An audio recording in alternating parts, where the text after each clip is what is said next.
सातपूर प्रभाग समिती सदस्य आणि गेल्या 25 वर्षांपासून राम लखन मित्र मंडळाच्या माध्यमातून आनंदवली परिसरामध्ये सामाजिक काम उभं करणारे भाजपचे पदाधिकारी दशरथ अण्णा लोखंडे यांचा 51वा वाढदिवस मोठ्या उत्साहात 10 जूनला करण्यात आला।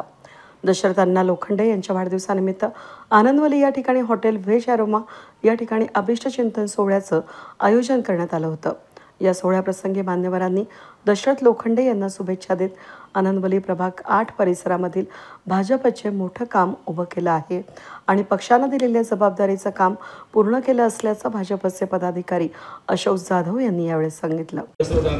अतिशय मनमिळावू सर्वांना बरोबर घेऊन चालणारे त्यांनी बीजेपीच्या माध्यमातून बरंच असं मोठं काम उभं केलं। या ठिकाणी आपण ज्या वेळेस तुम्ही आम्हाला सांगितलं सदस्य नोंदणी म्हणा किंवा सदस्य जमा करणं म्हणा, या ठिकाणी त्यांनी खूप मोठा पुढाकार घेतला। आम्ही या ठिकाणी 2-3 दिवस बसून सर्व याद्या तयार करून आम्ही बीजेपीचे मोठ्या प्रमाणात या ठिकाणी सदस्य बनवले आणि आमच्या 8 प्रभागामध्ये ज्या पद्धतीनं जे काम झालं तसं एक लोक अखंड लोक आहेत, तुम्ही त्याच्यावरती आता नजर मारा, कारण आमचं मोठं काम या ठिकाणी करून ठेवलेलं आहे। आम्ही आमचं या 8मध्ये कुठले काम बाकी नसून सर्व काम आम्ही आपल्या पक्षाच्या ध्येय धोरणानुसार काम केलेलं आहे। आणि यावेळेस आमच्या अण्णा या आपल्या पक्षामध्ये आल्यापासून आम्हाला आपली बरीच मोठी ताकद आपल्याला भेटलेली आहे आणि अण्णा यापुढे असंच त्यांनी काम करत राहावं यासाठी त्यांना शुभेच्छा देतो। आणि राम लखन मित्र मंडळाच्या माध्यमातून क्रीडा स्पर्धा, सामाजिक उपक्रम याबरोबरच बीजेपीचे ध्येय धोरण पोहोचवण्याचं काम केलं असून प्रशासकीय कामं करण्यासाठी पदाची आवश्यकता असते, त्या दृष्टीनंच दशरथ लोखंडे यांनी काम सुरू केलं असून लवकरच ते नगरसेवक होतील अशी शुभेच्छा माजी नगरसेवक अरुण काळे यांनी दिली।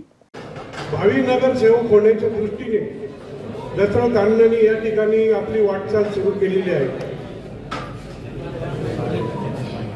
डॉक्टर बाबासाहेब आंबेडकर ज्यावेळी त्यांनी हिंदू कोड बिल आणलं त्यावेळी ते स्वतः एक हिंदू कोड बिल काँग्रेसने या ठिकाणी नाकारलं, परंतु भारतीय राज्यघटनेचे शिल्पकार असल्यामुळे त्यांना एका चांगल्या ठिकाणी, ज्या ठिकाणी सवर्ण लोक आहेत जास्तीत जास्त अशा ठिकाणी त्यांना तिकीट दिलं आणि त्या ठिकाणी बाबासाहेब आंबेडकरांचा पराभव झाला। अशा या गोष्टी होत असताना समाजामध्ये जे काही प्रवर्ग आहेत त्यामध्ये जे काही जनसंख्या आहे त्या जनसंख्येमुळे लोकसंख्येमुळे या ठिकाणी त्यांचं प्रतिनिधित्व करण्यासाठी एक समाजाचा माणूस असावा आणि म्हणून या ठिकाणी अनेक मान्यवरांना या ठिकाणी वाटतं की आम्हाला सुद्धा या ठिकाणी एक पद, एक नगरसेवकासारखं पद मिळावं आणि त्या मार्गातून आम्ही ठामपणे या समाजाची कामे करू शकतो। या ठिकाणी अतिशय आनंदाची बाब आहे की दशरथनी थोड्याच दिवसामध्ये चांगली एक घोडदौड या ठिकाणी केलेली आपल्याला पाहायला मिळते आणि आपण सर्वजण या सगळ्या महिला भगिनी आणि आपण सगळे मित्र परिवार, विविध पक्षामधील या ठिकाणी अनेक मान्यवर या ठिकाणी मित्र या नात्याने दशरथ अण्णाला शुभेच्छा देण्यासाठी यासाठी उपस्थित झाले। हीच खरी त्यांच्या यशाची पावती किंवा त्यांच्या यशाचं गमक आहे असं म्हटलं तर वावगं ठरणार नाही। यावेळी दशरथ लोखंडे यांच्या पत्नीसह महिलांनी औक्षण करत भाजप शहराध्यक्ष सुनील केदार, नाना शिलेदार यांच्या प्रमुख उपस्थितीमध्ये केक कापून हा अभिष्ट चिंतन सोहळा साजरा करण्यात आला। यावेळी मान्यवरांनी दशरथ लोखंडे यांना भावी वाटचालीसाठी शुभेच्छा दिल्या। उपस्थिती आहे ती सर्वदूर सगळ्या लोकांची उपस्थिती आहे। कुठलाही असं एक वर्ग आहे, एक घटक आहे, एक पक्ष आहे किंवा कोणी आहे असं नाही। दशरथ अण्णा हे सर्वपक्षीय हे प्रेम तुमचं आहे आणि अध्यक्षांना पण मी सांगतो शहराच्या की गेल्या मंडळ कार्यकारिणीत दशरथ अण्णांनी खूप चांगलं काम केलेलं आहे। म्हणजे मंडळ कार्यकारिणीत आमच्या उपाध्यक्ष म्हणून काम करताना वेळोवेळी सगळ्या उपक्रम, सगळ्या घटना, सगळे संघटनेचे जे कार्यक्रम राहायचे त्याला 100% दशरथ अण्णांची उपस्थिती राहायची। परत त्यांनी सगळ्या ज्या प्राथमिक सदस्य नोंदणीमध्ये पण त्यांनी त्यांचा हातभार 100% लावला होता। म्हणजे त्यांना जेव्हा सांगितलं होतं 250 सभासद करायचे, हे पक्षाचा कार्यक्रम, पक्षाचे अध्यक्ष, पक्षाचा कार्यकर्ता आहे म्हणून मी हे बोलतोय की ज्या माणसाचं काम असतं चांगलं, त्याचं कर्तृत्व चांगलं असतं तर त्याचं काम सुद्धा चांगलं असतं, त्याचा ओवापोह व्हायला पाहिजे। दशरथ अण्णा हा खूप घटनाप्रिय माणूस आहेत आणि अशा दशरथ अण्णांना आज त्यांचा हाफ सेंचुरी पूर्ण केलेली आहे. भावी काळात तुम्हाला आई तुळजाभवानी खूप सुखाचं निरोगी दीर्घायुष्य असं देव, तुमच्या हातून खूप सामाजिक सेवा घडो, तसेच तुम्ही तुमच्या ज्या मनोकामना आहेत त्या सर्व पूर्ण हो आणि तुम्हाला सर्व गोष्टीत यश हो अशी मी तुळजाभवानी चरणी आणि स्वामी समर्थ चरणी प्रार्थना करतो आणि तुम्हाला खूप खूप परत शुभेच्छा आणि आशीर्वाद देतो. धन्यवाद. जय श्रीराम. आनंदवलीतला असो, आजूबाजूच्या परिसरातील असो, नागरिकांच्या ज्या ज्या काही समस्या असतील त्या नगरसेवकांच्या बरोबरीने त्यांनी तिथं मांडण्याचा प्रयत्न केला आणि त्या सोडण्यासाठी त्यांनी चांगल्या रीतीने प्रयत्न केले. अण्णांचा मित्रपरिवार फार मोठा आहे.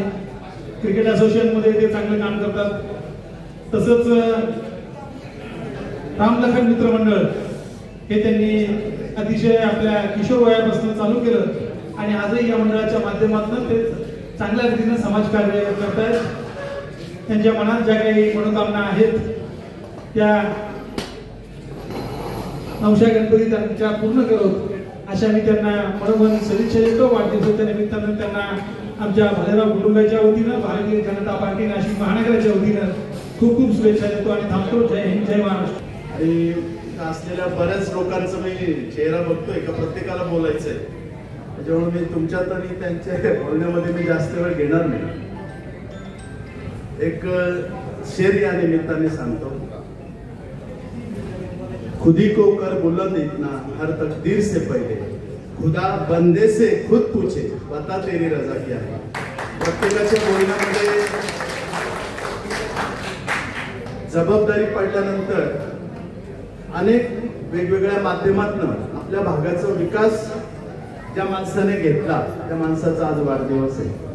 अण्णा दगड अशाच झाडाला मारतात की ज्या झाडाला फळं आहेत. जो माणूस काम करतो त्याच्याकडेच लोक जातात. त्याच्यामुळं ही तुमच्या कार्याची पावती आहे आणि अध्यक्ष महोदय इथे आहेत. तुमच्या कार्याची ते नक्कीच दखल घेतील.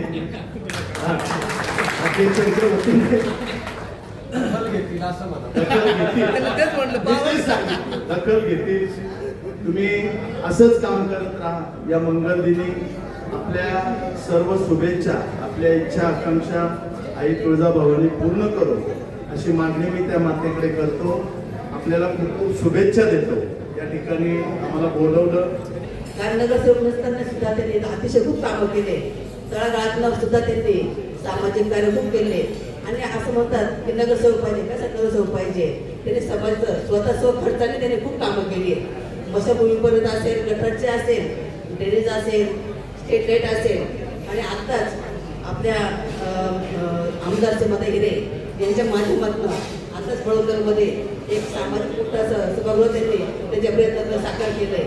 असे खूप असे भरलेले खूप कामं केले आणि त्यांनी ज्या ठिकाणी जी माहिती मिळेल त्याच्या भागात प्रयत्न करून कशी निधी मिळेल असा प्रयत्न करून त्यांनी कामं केले. तर नक्कीच मी जाऊन ते नगरसेवक केलं तर काही वावड ठरणार नाही. ठिकाणी माझ्या या बेंचपर्यंत त्यांनी धन्यवाद. कुठलंही मोठं पद नसताना सुद्धा दशरथांना लोखंडे यांनी प्रभाग 8 परिसरामध्ये चांगलं काम उभं केलं असून जो काम करतोय त्याची पक्ष दखल घेत असतो. त्यामुळेच लोखंडे यांना लवकरच कुठल्या तरी पदाची जबाबदारी मिळणार असल्याचं सुतोवाच अभिष्टचिंतन दिनी भाजप शहराध्यक्ष सुनील केदार. दशरथांच्या बाबतीत सगळ्यांनी सांगितलं अरुण मामा, परंतु भारतीय जनता पक्षामध्ये तिकीट देताना सर्वे होतो. तो सर्वे एकाच पद्धतीने नसतो. परिवाराचे बी काही मतं असतात. कोर कमिटी असते, शहर जिल्ह्याची प्रदेशाची कोर कमिटी असते आणि त्याच्यातून ठरवलं जातं इलेक्टिव्ह मेरिट. जरी इलेक्टिव्ह मेरिट 3-4 जणांचं सारखं आलं पण त्याच्यातून एखाद्याच नाव येतं. परंतु नगरसेवक नसतानाही बेंडकुळेताईंनी सांगितलं की शरद अण्णा लोखंडेंनी अतिशय नगरसेवक पदासारखं काम केलेलं आहे. असंच काम त्यांनी यापुढेही करीत जावं. भारतीय जनता पार्टी ही अशी पार्टी आहे की दशरथ अण्णा लोखंडे, भारतीय जनता पार्टी ही अशी पार्टी आहे की ती काम करणाऱ्याची कदर करीत असते. मग तो उजेडात येवो, प्रसिद्धी झोतात येवो की ना येवो, परंतु जो काम करतो त्याची दखल भारतीय जनता पार्टी निश्चितच घेत असते. पदाधिकारीच्या पदाच्या माध्यमातून का होईना, पदाच्या माध्यमातून संघटनात्मक का होईना, किंवा लोकप्रतिनिधी मधून नगरसेवक पदाच्या माध्यमातून का होईना, तसं मी तिन्ही वेळा नाना शिलेदार साक्षीदार आहे का मला वाटत होतं माझ्या बायकोला नाही तर मला महापालिकेचं तिकीट मिळालं पाहिजे, परंतु काही कारणानं ते मिळत नव्हतं. परंतु तिथला उमेदवार निवडून आणायला 100% हातभार हा माझा असायचा आणि कदाचित असे कार्य करत गेलो म्हणून युवा मोर्चा, विद्यार्थी आघाडी, युवा मोर्चा मंडल अध्यक्ष अशी एक एक पायरी पुढे जात मला आज महानगराचं अध्यक्ष केलेलं आहे. दशरथ अण्णा लोखंडेंना दोन्हीपैकी एक तर पद निश्चित मिळेल, संघटनेत एखादं महत्वाचं पद मिळेल, नाही तर नगरसेवक पद मिळेल. दोन्ही पद तितकेच तोलामोलाचे असं गृहीत धरून त्यांनी काम करावं अशी मी भाजप नाशिक महानगर जिल्ह्याच्या वतीने अपेक्षा व्यक्त करतो. दशरथ अण्णांना पुन्हा मी मनपूर्वक लाख लाख शुभेच्छा देतो आणि थांबतो. धन्यवाद. जय हिंद, जय महाराष्ट्र. कार्यक्रम सुरू राहील. दरम्यान यावेळी अभिष्टचिंतन सोहळ्याप्रसंगी दशरथ लोखंडे यांना शुभेच्छा देण्यासाठी सर्वपक्षीय नेते, पदाधिकारी, कार्यकर्त्यांनी एकच गर्दी केल्याचं बघायला मिळालं. या सोहळ्याप्रसंगी भाजप शहराध्यक्ष सुनील केदार, सरचिटणीस नाना शिलेदार, माजी नगरसेवक अरुण काळे, माजी नगरसेविका वर्षा भालेराव, उषा बेंडकोळी, अशोक जाधव, राम लखन मित्र मंडळाचे बाळासाहेब मंडलिक, विलास मंडलिक, विशाल जाधव, रामदास सोनवणे, गणेश गायकवाड, राहुल सोनवणे, दीपक सोनवणे, किरण मंडलिक यांसह कैलास जाधव, विलास आहेर, सचिन लवण, सुनील गलांडे, संजय राऊत, रवी जोशी, महेंद्र शिंदे, दादा आरोटे, विशाल गायकवाड, गंगाभाऊ गायकर, शरद काळे, शरद बेंडकोळी, अशोक काळे यांसह प्रभागातील सर्वपक्षीय पदाधिकारी, कार्यकर्ते, नागरिक आणि नातेवाईक मोठ्या संख्येनं उपस्थित होते. वेद न्यूजसाठी प्रतिनिधी कमलाकर तिवडे, सातपूर.